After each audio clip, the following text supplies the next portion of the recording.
How to add a new user on Windows.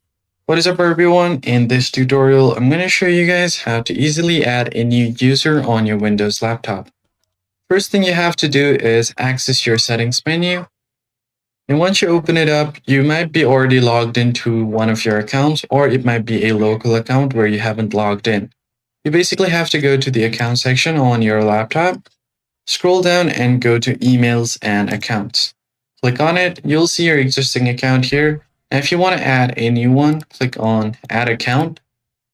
And then from here, it's going to be a Outlook account. But if you want to add other accounts like Google, you could do that as well. Tap on continue. Now it will connect you to your Google services. Basically have to enter your email address. Tap on next. Then simply enter your password. And once you've done that, click on next again.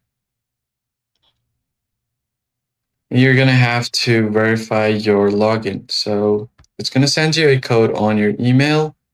So let me just go ahead and check my phone to verify the account.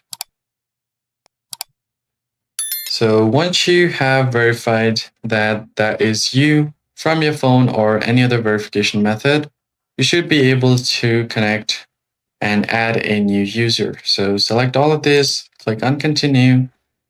Now I will create an account for you and you should be able to add it.